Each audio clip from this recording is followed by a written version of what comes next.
بسم الله الرحمن الرحیم. درنو لیدونکو السلام علیکم ورحمت الله وبرکاتو. په دې هیله چې بیا هم روغ جوړ خوشحاله او د خپرونې سره اوسئ. قدرمن لیدونکو، همدا شیبه تاسې دیني لارښوونې خپرونه له شمشاد نړیوال ټلویزیون څخه په ژوندۍ بڼه ګورئ او له شمشاد راډیو په ژوندۍ بڼه اورئ. محترمو لیدونکو، د خپرونې نننۍ موضوع مو د محمدي صلی الله علیه وسلم امت د برترۍ اسباب څه دي؟ د همدې موضوع د ښه تشریح لپاره سره په سټوډیو کې قدرمن میلمه دی محترم استاد محمد عارف مدني صاحب را سره دی. کور دی ودان وي چې له ځانه سره یې لرو. تاسې درانه لیدونکي هم کولی شئ همدا ګړی د خپرونې سره اړیکه ونیسئ او د خپلو پوښتنو ځوابونه ترلاسه کوئ. هغه محترم اورېدونکي چې همدا شیبه زموږ غږ له شمشاد راډیو څخه اوري کولی شي په دې شمېره اړیکه ونیسي 0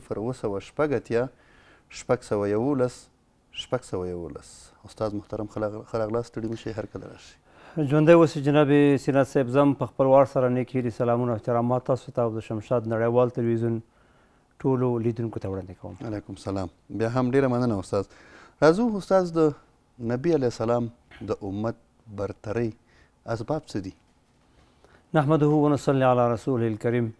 اما بعد فاعوذ بالله من الشيطان الرجيم بسم الله الرحمن الرحيم كنتم خير أمة أخرجت للناس تأمرون بالمعروف وتنهون عن المنكر وتؤمنون بالله ولو آمن أهل الكتاب لكان خيرا لهم منهم المؤمنون وأكثرهم الفاسقون.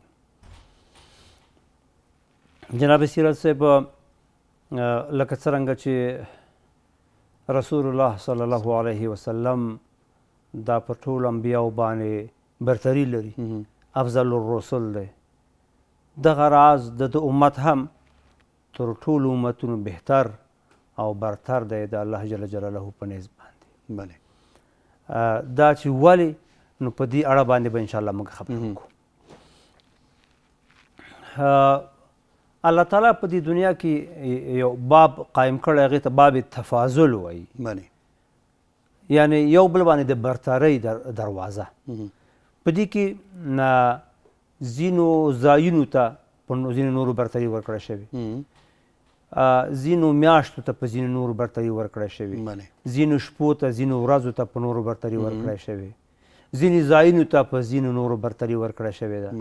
دغه راز ځینو اشخاصو ته الله تعالی په ځینو نورو اشخاصو برتري ورکړې ده.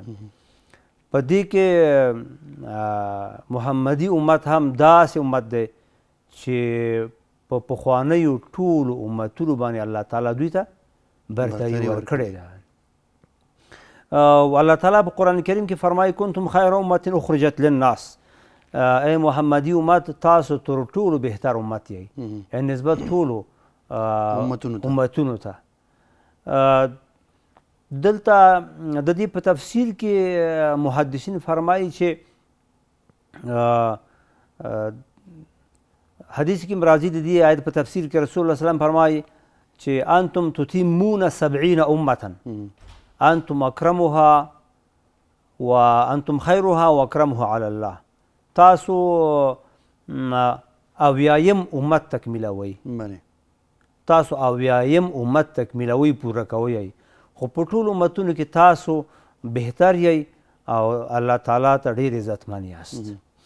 علامه طیبي رحمه الله د دې حدیث په شرح کې لیکي چې دا شی فرمایي چې تاسو اویایم امت یئ، نو مراد دا نه ده چې زموږ نه مخکې یو کم اویا امته تیر شوي او موږ یې اویایم امت یو. نه، هدف تهدید نه دی، کثرت ته اشاره ده چې نو ډېر امتونه مخکې تیر شوي دي. او دا چې وایي چې تتمونه تاسو به یې پوره کوئ اویایم امت، مطلب دا دی چې تاسو آخري امت یاستئ. نو دې وجې محمدي امت نه وروسته تر قیامته پورې بل امت نشته، نه راځي. څرنګه چې پیغمبر بل نشته، نو بل امت هم نشته. الله جل جلاله دې امت ته ډېره برتري ورکړې. تر ټولو لوی سبب د برترۍ د دې امت سیرت صاحب دا ده چې د دوی پیغمبر تر ټولو پخوانیو پیغمبرانو بهتر دی، افضل دی. موږ به شمارهوار که ستا خوښه وي دغو اسبابو ته اشاره وکړو. لومړی سبب د دې امت د برترۍ دا د سیرت صاحب چې د دې امت رسول چې دی هغه د ټولو پخوانیو رسولانو نه بهتر دی. رسول الله صلی الله علیه وسلم فرمایي انا اکرم ولد آدم علی ربي ولا فخر. زه د آدم علیه السلام په اولادو کې تر ټولو باعزته یم، خو په دې افتخار نه کوم چې دا د انسان د کبر دپاره ذریعه شي. نه. بیا فرمایي ولکني بعثت بالحنیفیة السمحه، دا وروستني نور آیاتونه دي، احادیث دي. نو د دې امت د برترۍ یو سبب دا دی چې د دې رسول تر ټولو بهترین رسول دی. دویم سبب د دې امت د برترۍ په نورو ټولو امتونو باندې هغه دا ده چې د دې امت هغه شریعت او قانون چې ده هغه تر ټولو پخوانیو شرایعو او قوانینو آسان ده. آسان دی. رسول الله صلی الله علیه وسلم فرمایي ولکني بعثت بالحنیفیة السمحه، زه رالیږل شوی یم په هغه دین باندې چې له باطل نه حق ته مایل ده او آسان دین دی. الله تعالی فرمایي وما جعل علیکم فی الدین من حرج. موږ ته وایي تاسو باندې په دین کې سختي نه ده مقرره شوې، سخت احکام نه دي. الله تعالی د رسول الله صلی الله علیه وسلم په صفاتو کې فرمایي چې دا به څنګه رسول آخري نبی ویحل لهم الطیبات، پاکیزه شیونه چې پخواني خلکو په ځان حرام کړي وو او ټول حلال کړي، ویحرم علیهم الخبائث، ټول ناپاک او پلید شوي نه به ورباندې حرام کړي، ویضع عنهم اسرهم والاغلال التي كانت عليهم. هغه بوجونه، هغه سخت احکام د زنجیرونو په شکل چې په مخکې امتونو کې وو هغه به ټول آخري نبي ختم کړي. آسان احکام به درته راوړي. نو آسان احکام مثالونه یې راغلي.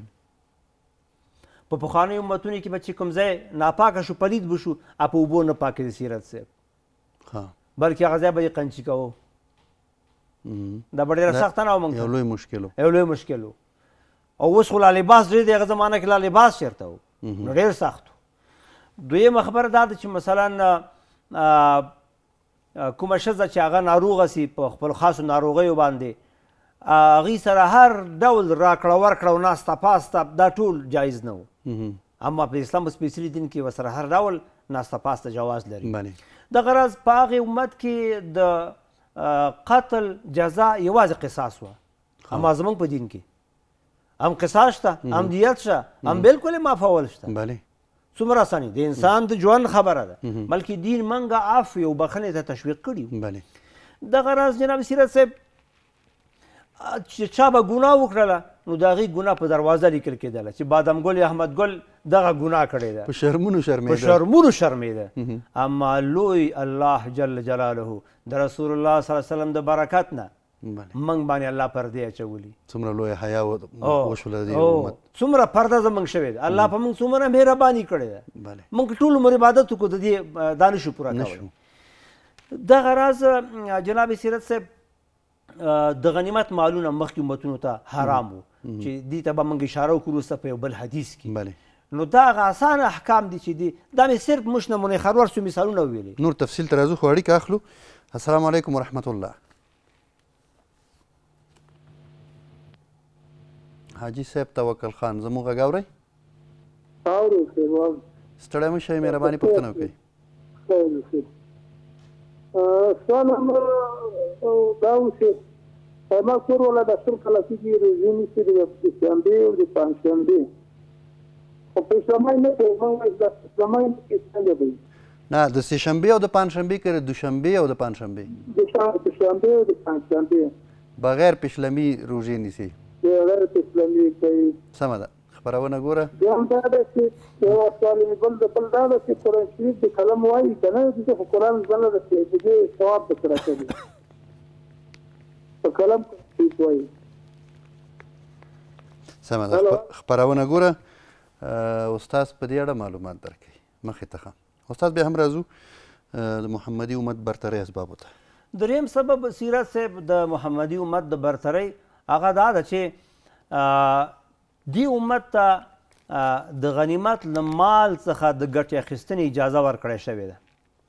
په داسې حال کې چې تیرو امتونو ته د غنیمت له مال څخه د ګټې اخیستنې اجازه بالکل نه وه. هغوی به چې کله د دشمن سره جهاد وکړه نو د غنیمت مالونه به چې دشمن نه ونیول، دوی نشو کولی چې هغې نه استفاده وکړي، هغه خپلو کې تقسیم کړي. نه، هغه به په میدان کې واچول. د دوی د جهاد د قبولیت نښه دا وه چې اسماني اور به راغی، که به یې وسېزه بس جهاد قبول شو، خوشحاله به شول. که به یې ونڅېږه جهاد هم قبول شوی نه ده هغه مال نه مې استفاده نه شوه کولی اما دې امت دپاره اجازه ورکړی شوه رسول الله صلی الله علیه وسلم فرمایي اعطیت خمسا لم یعطهن احد قبلی ما ته 5 داسې شیونه راکړی شوي چې له ما نه مخکې هېڅ چاته نه ورکړی شوي په دې 5 شیونو کې فرمایي چې دا 5 شیونه کوم دي چې دې امت ته ورکړی شوي دي نو هلته په دې کې یو چې دی د غنیمتونو د حلت موضوع ده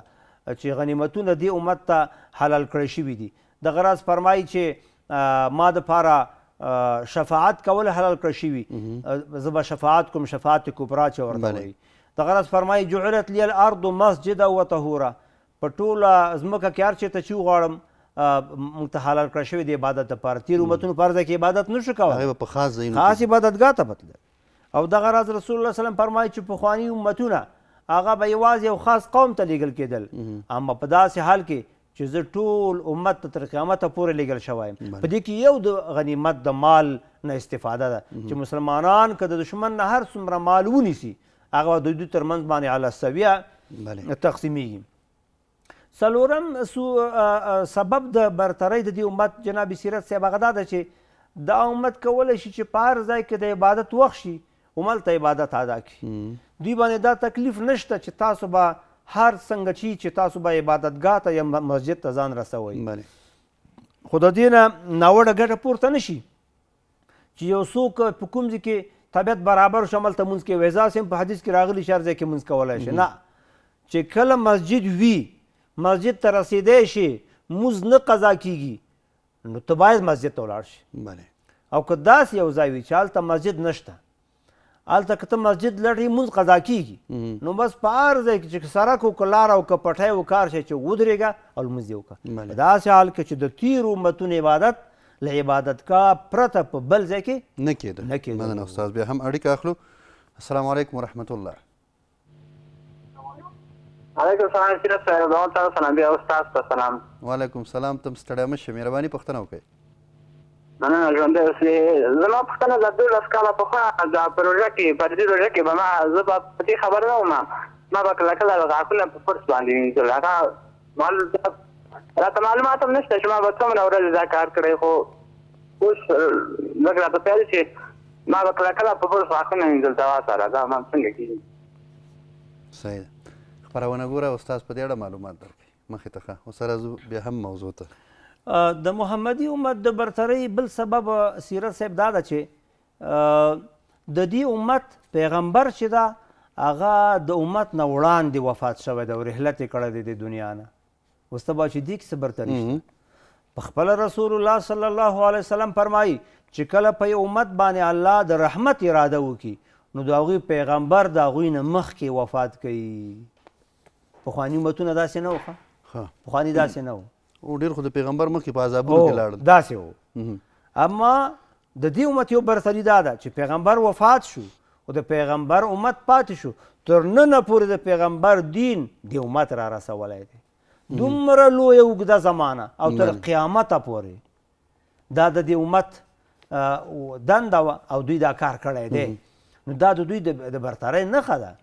چې د پیغمبرانو وظیفه یې سر ته رسولې ده بل کوم کار خو نه و د پیغمبرانو وظیفه دا اوس ما ته چې دې کې ناست یو دا خبره کوو خو دا د پیغمبر نه موږ ته پاتې خبرې دي چې خلکو ته یې رسوو همداسې ده بله کوم شی خو دا کومه سیاسي خبره خو نه ده شپږم علت یا شپږم سبب د محمدي امت د برترۍ هغه دا ده چې الله تعالی دغه امت په ټولیزه ډول په قحطۍ باندې نه هلاکوي او په داسې جمعي ډول یې په عذاب نه هلاکوي د دشمن په واسطه یا د بل کوم عذاب په واسطه باندې یا د ولږې او تندې په واسطه نه یې هلاکوي دا هغه خبره وه چې نبی کریم صلی الله علیه وسلم کړې وه چې یا الله زما امت په ټولیز ډول مه هلاکوه نو دا امت یو زیری دی واوري چې تر قیامته پورې به محمدي امت وي او د دنیا قدرتونه که را یو ځای شي دا امت له منځه نشي وړلی او نه به په دوی داسې کوم مرض داسې مصیبت راشي چې په ټولیز ډول دا خلک له منځه ولاړ شي دا نشي کولی که ټرمپ غواړي چې د غزې مسلمانان هغه ټول د دوی ځینې وشړي او اسلام له منځه یوسي مجاهدین له منځه یوسي این خیال است و محال است و جنون دا کار څوک نشي کولی دا امت به تر قیامته پورې پاتې وي څنګه چې پخواني امتونه یو زمانې سره بیا ختمېدل دا امت چې دی د رسول الله صلی الله علیه وسلم د دعا له برکته پاتې دی دا اوم سبب د دې امت د برترۍ جناب سیرت صاحب دا ده چې دا امت چې دی نو په جبري ګناه باندې چې کله یو څوک ورباندې په جبري ډول ګناه وکړي په هغې ګناه نه نیول کېږي رسول الله سلام فرمایي ان الله تجاوز عن امتي الخطا والنسيان وما استكرهوا عليه الله تعالی زما د امت نه هغه ګناه بخلې ده چې کومه په خطا ترېنه صادره شي په هیره ترېنه صادره شي یا په کومه ګناه باندې چې مجبور کړی شي حتی کفر هم الا من اکره وقلبه مطمئن بالایمان په زور باندې شي په هغې باندې الله تعالی نه نیسي او اتمه برتري د دې امت دا ده سیرت صاحب چې دغه امت چې دا وسط یا درمیانه امت ده او دا په ځمکه کې د الله تعالی ګواهان دي دې تفصیل ته راوځو استاد چې دغه امت ته د امت وسط ولې وایي خو اړیکه اخلو السلام علیکم ورحمت الله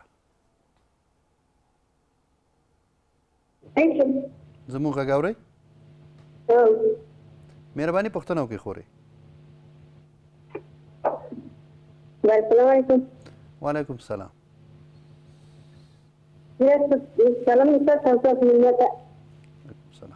مهرباني دلته د څه وخت مخکې زموږ په کور کې تړل پیدا شو په دې تړل کې زما د دوه وروڼو او زما نوم نشته و زما نوم درې کسان نه وو لرلي زما پسې دا نشته چې دوستي نشته و چې په دې د لمر باندې په امید باندې خو ډېر شیان چې نشته وي لږ څه باندې خورې ستاسو غږ لږ جړ راځي دغه موبایل ډېر نږدې خولې ته نیولی که لږ لرې ونیسئ چې غږ مصاف راشي ته اوس مهرباني نو دا مخکې یو په کور کې تړل پیدا شو په دې کې زما دوه وروڼو مشرانو او زما نوم چې نشته و زه د لمر باندې په امید باندې ډېر شیان چې نشته و دا ډېر شیان چې نشته و په ډېر څه باندې او دا تولید کرکه نشته و سمه ده خپرونه ګوره استاد په دې اړه معلومات درکړي مخې ته استاد راځو اتم ته امت وسط ته دا امت درمیانه امت الله تعالی قرآن کریم کې دا اصطلاح ورته استعمال کړي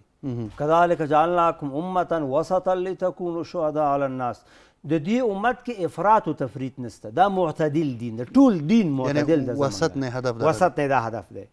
نه هغه سي افراط پکې دی چې په یهودیانو کې و نه چې تفریط دی چې په مسیحیانو کې و یو متوسط دین دی او بیا دا امت دې ته په مخ د ځمکه د الله ګواهان ویل کېږي یو ځل صحابه ناستو رسول الله صلی تشریف فرماو یوه جنازه تېره شوله خلکو وویل چې دا ډېر بد انسان و دا مړی ښه د ژده نه بېغمه شو رسول الله سلم وفرمایل وجبت الله اکبر وروسته بله جنازه تېره شوله خلکو وویل چې دا نیک انسان و دا ډېر نیک کارونه یې کول رسول الله صلی وسلم وفرمایل وجبت هغې صحابه کرام پوښتنه وکړه د الله پیغمبره موږ په دې وجبت باندې پوه نه شو ښه کې دې مو وجبت ویلې او په دواړه کې دې وجبت ویلې دا څه شی شو نو رسول الله صلی الله علیه وسلم ورته فرمایي هر چې لومړنۍ جنازه وه تاسو د هغې بدي ذکر کړه چا بد انسان و نو بس هغې ته جهنم واجب شو هر چې دا دویم انسان و تاسو د نیکي ذکر کړه دا نیک انسان و ده ته جنت واجب شو بیا ورته فرمایل انتم شهداء الله فی الارض تاسو په مخ د ځمکه د الله ګواهان یئ چې په چا مو خیر د چا مو چې خیر او صفت ذکر که الله تعالی به مغه فیصله کوي د چا مو چې شر ذکر که هغه به بد انساني و الله تعالی به د هغې سره حساب کوي هغې ته به عذاب ورکوي خو دا داسې نه ده لکه سیرت صاحب دا جنازو کې چې زمونږ خلک ځینې خلک اعلان وکړي چې عبدالواسي چې د ډېر نیک انسان و ټول ووایي بس نیک انسان و خلک وایي چې و نیک انسان و نو که دا واقعا نیک انسان خو ډېره ښه ده که داسې نه وي په فرمایش باندې نیک انسان نه کېږي ادې مولانا خبره وه چېرته نیک انسان ووایي ته راوباسه د قبر نه که په څلور بولي نه وشي بیا څه وایي نو په دې فرمایش څوک نیک انسان نه کېږي چې د زړه له تله ووایي په خپله خوښه ووایي چې دا نیک انسان و دا یقینا سیرت صاحب یو ډېره لویه لاسته راوړنه ده بله یو لویه لاسته راوړنه ده چې انسان په دې حالت کې وي چې خلک بې اختیاره وایي چې یاره دا سړی ډېر نیک انسان و بس الله وایي بس ستاسو فیصله زما فیصله ده بله دا مقام هر چاته نه حاصلېږي نو دا هم د دې محمدي امت د برترۍ په اسبابو کې ده چې په مخ د ځمکه دوی د الله ګواهان دي چا باره کې نیکه ګواهي ورکړله الله یې قبلوي چا باره کې چې بده ګواهي وکوله الله وایي دا صحیح ده نهمه برتري سیرت صاحب د دې امت چې ده هغه دا ده چې عیسی علیه السلام چې کله قیامت ته نږدې راکوزېږي که نو دا به د دې امت د یو بزرګ پسې لمونځ کوي د هغه په امامت کې به لمونځ کوي یعنې پیغمبر به د یو محمدي امت تر یو امتي تر شا درېږي دا یعنې د پیغمبر په شتون کې یو عادي انسان دا نه کېږي نو باید پیغمبر مخکې باید پیغمبر لیکن دې امت ته دا برتري الله تعالی ورکړې ده او لسمه برتري سیرت صاحب د دې امت دا ده چې د قیامت په ورځ به تر ټولو مخکې چې حساب کتاب کیږي هغه به د محمدي امت سره کیږي د ټولو امتونو نه مخکې حق د دوی او یولسمه برتري د دې امت جناب سیرت صاحب دا ده چې په پل صراط باندې چې اول تیریږي ابه موږ یو ابه موږ او تاسو یو خدای هم د بجلی د پړق غوندې تیر کړي انشاءالله امین حدیث کې راځي رسول الله سلام فرمایي لا يدخل الجنة احد الا بجواز بسم الله الرحمن الرحيم هذا كتاب من الله لفلان ابن فلان ادخلوه جنة عالية سبحان الله رسول الله مبارک فرمایي چې جنت ته به هیڅوک لاړ نشي مګر دا چې کاټ ولري کاټ جواز به ولري جواز کې به صحیح بسم الله الرحمن الرحيم هذا كتاب من الله الله اکبر دا د الله له لوري نه ده دا کاټ چاته ده فلان ابن فلان بادام ګل ابن احمد ګل دا دې ته ورکړی شوی ده بیا به امر فرشتو ته د جنت مامورینو ته ادخلوه جنة عالیه دا بنده زما د جنت لوړو مراتبو ته داخل کوي چې دا نه څوک په صراط باندې تېرېدی نه شي ابه لاندې ځي نو دلته معلومېږي چې اولیني خلک چې په صراط تېرېږي هغه محمدي امتي او سیرت صاحب الله تعالی په سوره الحاقه کې فرمایي چې چاته چې نیک په عملنامه په نیک په ښي لاس ورکړی شوه هغه به جنت ته داخل شي هغه به ډېر خوشحاله سوال دا دی چې جنت کې به تر ټولو لومړنی انسان څوک وي چې په ښي لاس به عملنامه ترلاسه کوي دا یو سوال دی که تر ټولو لومړنی انسان چې د قیامت په ورځ به عملنامه په ښي لاس ورکول کېږي هغه به امیر المؤمنین عمر ابن خطاب رضی الله عنه وي ابن عباس فرمایي وله شعاع کشعاع الشمس مخ به د لمر په شان پړق وهي ابن عباس ته خلکو پوښتنه وکړه فاین ابوبکر ابوبکر به چېرته وي هغې نه مخکې شو عمر ابن عباس فرمایي زفته الملائکة الی الجنه هغه به وخت ملایکو جنت ته تښتولی الله اکبر سبحان الله د ناوې په څیر به په هغې باندې ګڼه ګوڼه یا هغه څوک نه ګوري ابه وختي جنت ته ملایکو تښتولی خو کوم انسان چې خلک به یې ګوري چې اول ورته عملنامه په خلاص ورکول کېږي هغه به عمر فاروق رضی الله عنه وي الله تعالی دې موږ د دوی پیروي نصیب او آخري تفصیل ته راځو اړیکه اخلو السلام علیکم ورحمت الله عبدالولي زموږ غږ اوري السلام علیکم ورحمت الله وبرکاته وعلیکم السلام ورحمت الله وبرکاته ستړی مه شي ورو مهرباني پوښتنه وکړئ خیر اوسېږي اول تاسو ته سلامونه وړاندې کوم جناب مولوي صاحب محترم ته الله دې وکړي جوړ واوسئ زما دوه پوښتنې وې مولوي صاحب محترم نه یو خو دا پوښتنه وه چې د قرآن عظیم شان په کوم ځای کې راغلي دي چې مسلمانان کوم وخت کې په جهاد کې وي هغوی غلبه حاصله کړي او د کفارو نه غنیمتونه پاتې شي او ښځې پاتې شي دا بیا مسلمانانو ته رواجز دی ښځې د غنیمت په حیث ونیول شي د هغوی سره نکاح کېږي که نه یوه پوښتنه او دویمه پوښتنه دا ده چې یو څوک دی سرمایهداره دی ځان دپاره په دې اوسني شرایطو کې کنیزه یا کنیزه خدمتګاره نیولي دا اوس په دې شرایطو کې څه جواز حکم لري د اسلام د نظره دا کې مې معلومات غوښتل تفصیلي مولوي صاحب نه مهرباني دې وکړي ډېره مننه سمه ده خپرونه ګوره استاد په دې اړه معلومات درکوي مخې ته ښه استاد راځو آخري ته آخري سبب د محمدي امت د برترۍ هغه دا ده چې کله محمدي امت د قیامت په ورځ باندې راځي جنتیان نو د لرې نه به ښکاري بله هر څوک به یې پېژني چې دا خو محمدي امت دی څنګه رسول الله مبارک فرمایي فانهم یأتون غرا محجلینا ځکه دوی چې راځي دوی به ځلیدونکي او پړقېدونکي وي او ښکاره نښې به په دوی باندې وي من الوضوء د اودس د ځایونو د اودس چې کوم ځایونه دي مخلاص خپې دا چې دی نو خو وینځي په اودس کې دا به د لمر په شان پړق وهي هر څوک به یې د لرې نه پېژني دا د دې امت یوه غټه نښه ده دا د دې امت یوه غټه نښه ده یو صحابي دی هغه به لاسونه دیزې پورې وینځل چا ورته ویل ولې وایي زه غواړم چې قیامت په ورځ زما لاسونه دیزې پورې وپړقېږي دا د ده خپل نظر و بله نو دغه یو لویه نښه یو لوی امتیاز چې په جنت کې به وي دا به د دې امت جنتیانو ته وي چې لرې نه به ښکاره کېږي مننه استاد بیا هم اړیکه لرو السلام علیکم ورحمت الله خلیله زموږ غږ اورئ السلام علیکم اجیرا صاحب وعلیکم سلام ته ستړی مه شئ مهرباني پوښتنه وکړئ خدای دې جنتي که محترمه دغلته زما ملګری ده یو کار مې توبه ښکلې وه اوس یو بل ملګری و چې چا ضمانت نور نه کومه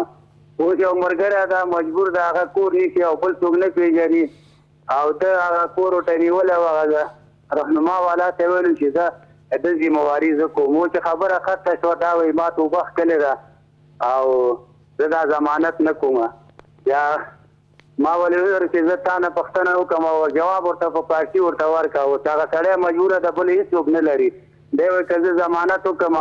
نو ما ته څه مشکل پېښ نه شي ما ورې ودرېږي چې لاره لري نو تا ته مولوي صاحب هغه درکړي جواب یې په دري باید ورکړو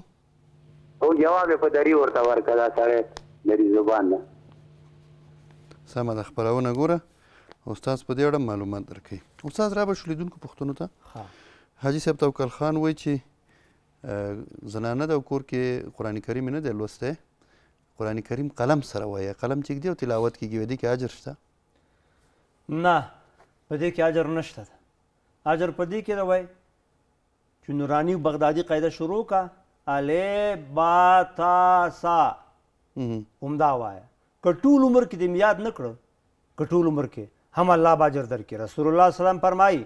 چې هغه څوک چې قرآن کریم روانه وایي هغې ته یو اجر ده خو څوک یې په سختۍ سره وایي نه یې زده کړي هغه ته دوه اجره ورکوي الله تعالی خو دوی خو قرآن کریم اورېدل خو اورېدل خو ثواب دی بالکل خو بله خبره هم پیدا شو چې اوس دغه د قلم نه اورېدل ثواب لري که نه زما نظر دا دا ثواب نه لري چې بل انسان نه یې واوري دا یوه خبره بله دا چې په دې باندې زده کول فرض دي دوی د زده کولو دپاره به یې کار وکړي دا داسې لکه دوی قنوت دوی قنوت مه وایه 3000 قل هو وایه قل هو درته چا ویلی دی نو دا هغه صورت کې کېږي چې یو بله دعا د دوی قنوت په ځای ووایه چې خپله خو کوشش وکړي چې دوی قنوت یاد کړي که نه اوس بعضې خلک یې عمر یې ډېر شوی او ډېر تشویشونه ذهني تشویشونه لري څومره کوشش وکړي یو ټکی چې اوس یې زده کړو وروسته یې د یاده وځي همدغه چل دی زه وایم چې ټول عمر دې زده نه شي خو الف باتاسا ووایه د دې اجر ډېر زیات دی د نسبت هغې ته چې ته هغه قلم باندې وایي هغه زده کېږي خو راځو بلې پوښتنې ته دا وایي چې کور والا یې دوشنبه او پنجشنبه ثوابي روژې نیسي خو پیشلمی ورته نه کوي نو پیشلمی خو یوازې سنت دی د ټولو روژو دپاره نو دا که نیت کوي د شپې نه او پیشمرۍ نه کوي په دې کې هېڅ مشکل نشته روژه یې ښه صحیح ده روژه یې صحیح عبدالبصیر وایي چې پخوا مې فرضي روژې چې نیولې 12 کاله مخکې استاد وی نه پوهېدم غاښونو برش مې استعمال کړی پکې دا هم نه پوهېږم چې څو روژو کې مې استعمال کړی روژې به مې څنګه نو د غاښونو په برش باندې خو روژه ماتېږي نه خو مکروه کېږي نو دا یو جرم یې کړی دی د هغې نه توبه وباسي امید دی چې الله تعالی بخښنه ورته وکړي بیا هم اړیکه اخلو السلام علیکم ورحمت الله زموږ غږ اورئ ستاسو غږ راځي خور مهرباني وعلیکم السلام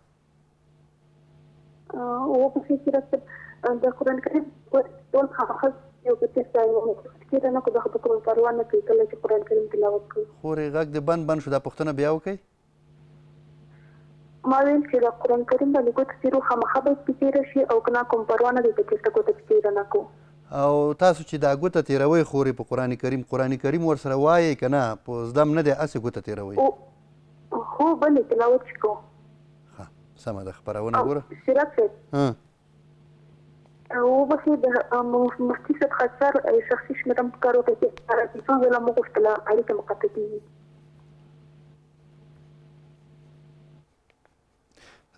خاکسار مفتي صاحب شمېره زموږ تخنیکي همکاران درکوي خورې درته مخې ته دی ښه راځو استاد یو بلې خور اړیکه نیولې وه چې زبیده نومېږي دا وایي موږ کور کې یو تعویض پیدا کړ چې په دې تعویض کې زما دوه ورونو او زما نوم لیکلی او زما اصلي نوم سپوږمۍ ده او خپلوان مې په زبیده باندې پیژني خو په دې تعویض کې وایي زما اصل نوم لیکلی و چې سپوږمۍ ده سور رنګ یې ویی لره خو اوس وایي زه ګورم ما ته ډېره غوسه راځي دا وایي د دې تعویض وجه کېدلی شي که نه نو لومړی خبر خو دا ده چې تعویض به خپل کار کوي چا به کړی یا به نه یې کړی نو که تاسو داسې وي چې ناروغه شوي یئ کوم بد اثر در باندې کړی او یو عالم ته لاړ سئ طریقه به درته وښیي رقیه شرعي چې ده نو هغه درته به درکړي یا به همدم کړي تاسو به ښه شئ او که څه اثرات یې نه وي نو څه پسې ګرځي دا چې غوسه درځي نو افغانستان خو 95% خلکو ته غوسه ورځي نو داسې کومه خبره نشته په دې پسې نه ګرځي راځو استاد عبدالولي پوښتنې ته دا وایي چې آیا قرآن کریم کې داسې څه راغلي دي چې د کفارو ښځې سره نکاح او بالکل دا په قرآن کریم کې موږ ته راغلي قرآن کریم کې په سوره نساء کې دا خبر راغلی چې کومې ښځې چې تاسو د دشمن نه ونیسئ تاسو ته حلالې دي خو باید په یاد ولرو چې دې ته موږ وینځې وایو وینځې دا د اسلام د سپېڅلي دین ایجاد نه دی دا د اسلام د سپېڅلي دین نه پخوا هم و اسلام سپېڅلي دین په خپل حال پرېښوده ولې په تدریج سره د غلامۍ او د وینځیتوب نظام د له منځه وړلو کوشش کړی دی ځکه د غلام په آزادولو او د وینځې په آزادولو ډېر اجر تعین کړی دی نو دا د اسلام ایجاد نه دی اسلام ایجاد دا پخوا پاتې و اما اسلام سپېڅلي دین درې قسمه حالاتو یو قسم رسومات یې 100% رد کړل یو قسم یې په خپل حال پرېښودل یو قسم رسوماتو کې ترمیم راوستو دا هغه دی چې په خپل حال یې پرېښودو ترمیم پکې راوستو چې دا باید آزاد شي دا باید له منځه ولاړ شي د دې وجې نه اسلام سپېڅلي دین غلامي ته څوک نه تشویقوي خو د دشمن سره که څوک ګیر شو اوس هم دا خبره چې د دشمن ښځې په اسارت کې ونیول شي نو هغه د وینځ په حیث باندې بالکل هغه د هغه یعنې هغه حکم د حلالې ښځې په څېر باندې دی اما د اسلام سپېڅلي دین د دې نظام ختمولو خلک تشویق کړي چې ونیسئ آزاده یې کوئ که نکاح ورسره کوئ یا آزاده کړئ دې ته مسلمانان تشویق کړي او دا لوی عبادت دی بله پوښتنه اوس دې شرایطو کې کنیز او خدمتګار یو کنیز یو خدمتګار ته دا فرق کوي کنیز خو هغه ښځې دي چې هغه مسلمانان په جهاد کې د دشمن نه ونیسي خدمتګار خو داسې یو څوک چې هغه آزاده ښځه وي خو بېچاره او فقیره به وي یو کور کې به چاته خدمت کوي نو هغه پردۍ ښځه ده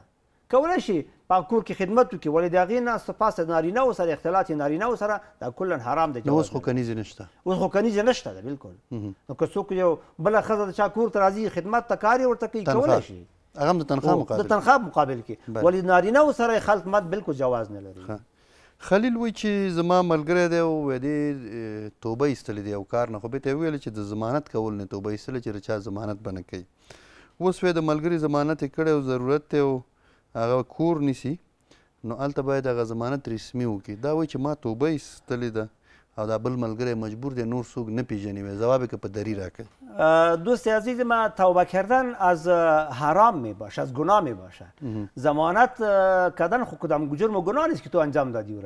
مگر اول خب باید اگر بفهمی که توبه حرام باید باشه حرام خونه یه خدمت بود یا کمک بود یا مسلمان تو که توبه کردی از یک چیز توبه کردی گناه نبود بلکه اگر بنیتی صحیح شه و ثواب داره پس لطفا اگر میتونی کدام مشکل دیگری نباشه ضمانت برادر را بکن برای خداوند متعال اجر ثواب میدهد مننه استاد اړیکه اخلو السلام علیکم ورحمت الله زموږ غږ اورئ ستړی مه شئ ورور مهرباني پوښتنه وکړئ وعلیکم السلام السلام علیکم وعلیکم السلام مهرباني ما ورور په مرض دروده میرګي ما ډاکټر ویلي او چې باید 15 کاله روزي وکړي او ستا غږ اورم ما ورور مریض ده ښه دغه د مرګي مرض د ډاکټر ورته ویلي و چې ته باید 15 کاله دوا وکړې او 15 کاله باید روزه ونیسې. صحیح. یو کال یې خوړلي دي، اوس یو کال قضایي لکه څه وه قضایي وګرځي که سره ټولې مې ته ونیسي.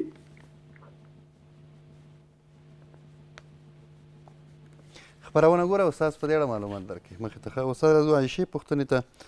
دا وایي چې قرآن کریم تلاوت چې څوک کوي وایي دا ګوته تېرول په دې کرښه او په دې ټکو لازمي ده که نه بغیر له ګوتې تلاوت وکړو؟ نه دا نه لازمي هم نه ده، سنت هم نه ده، مستحب هم نه ده، هېڅ ضرور نه ده. تلاوت باید همداسې وشي، خو که څوک ګوته ورباندې تېروي کوم ناروا کار نه دی، ولې دا کوم شرعي امر نه دی. خلک چې ډېر دقت کوي چې ټکي رانه ورک نه شي. منصور وایي چې موټر کې لمونځ کول څنګه دي؟ نو موټر کې چې دی د ضرورت په حالت کې جواز لري، خو خپله ډرایور ته نه، سورلی والا ته. سورلی والا چې هغه سجده وکړه خو ټول به وژلي هم په اشاره باندې دی. دا همداسې دی چې یو ځای کې موټر په لوی سفر روان یې، ډرایور ودرېږي هم نه، او که ودرېږي تا سره نور پیسې نشته چې کرا ورکړي، یا بل موټر نه پیدا کېږي. علما فرمایي چې په اشاره دې لمونځ وکړي، په اشاره باندې دې لمونځ وکړي. د هغې نه غیر په دې بازار کې دغلته څوک په اشاره نه سورلی کولی شي او نه ډرایور، ځکه هلته موټر هم پیدا کېږي او خطر هم نشته ده، یعنې هېڅ مشکل نشته. دلته بیا نه کېږي، په لوی عمومي لارو کې چې دغه شرطونه پکې بیا کېږي، هم په اشاره باندې په ناسته، په بل صورت کې نه کېږي. ښه. ذبیح الله وایي چې زما ورور دی او دا میرګي لري، ډاکټر ورته ویلي چې ته 15 کاله روژې نه نیسي، یو کال خو یې خوړلي، نو حتما په 4 نورو کالو خو به عمل کوي، نو بیا د روژې قضایي سره څه باید وکړي؟ لومړی خبره خو دا ده چې د ډاکټر حکم په شرعي مواردو کې دا شرعي دلیل کیدی شي، یعنی دا شرعي فتوا کیدی شي، خو شرطونه باید پکې وي. لومړی چې دا ډاکټر مسلمان وي، دویم دا چې متدین مسلمان وي او هسې نسواري نه وي، متدین مسلمان وي. دریم دا چې هغه د